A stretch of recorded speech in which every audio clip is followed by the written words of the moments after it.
What relationship should an individual have with a recruiter? I've always had, I have a number of relationships with recruiters, including yourself, and they're incredibly positive. And I find that when you meet, recruiters offer a valuable service. I should be probably more, you call it more than that, a valuable service to the industry in terms of placement. But more importantly, you're an incredible earner of knowledge. And I really would encourage anyone to just have a relationship from the purposes of, we've talked today about change, capability, talent, leadership. Well, when you think about it, recruiters sit at the forefront of all of that. And why? Because you've got a lens into all these organizations you're working with. So you see organizations for what they are, when you're interviewing and briefing on roles, etc. So I always find my conversation with you are incredibly rewarding because we talk about this capacity to change.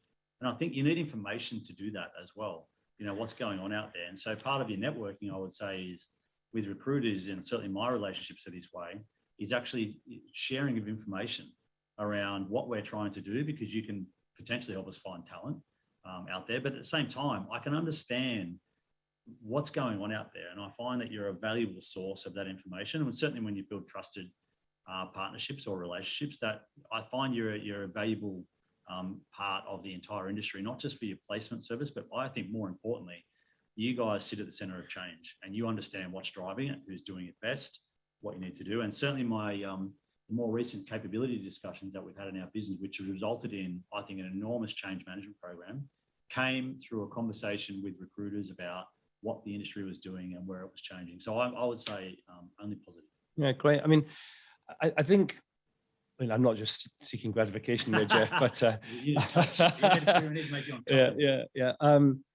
But the purpose behind asking that question is, and I hoped you would probably talk in broader terms, which you have, other than the core of what we do, which is place people in roles and fill vacancies for companies. But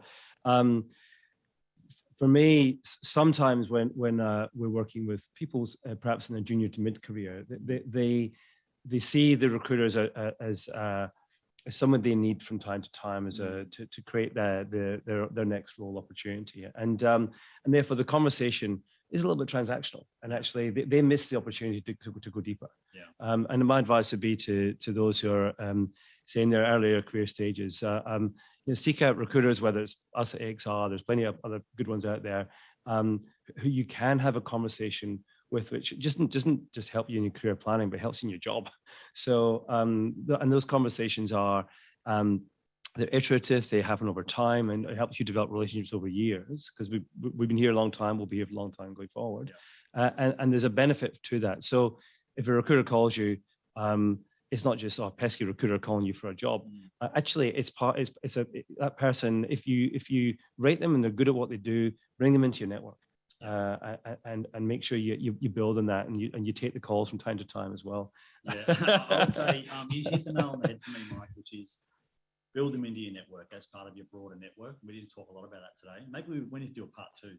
Yeah. But build them into your network so that they become part of the fabric of what you're doing around your own career. Because I've had a relationship with recruiters for over 10 years. I'm still at Perno and I still love what I do, but I've found that they still add another bit of a light and shade to what we do. So they're only been valuable to me. Yeah, great stuff. Jeff, that's been awesome. We're at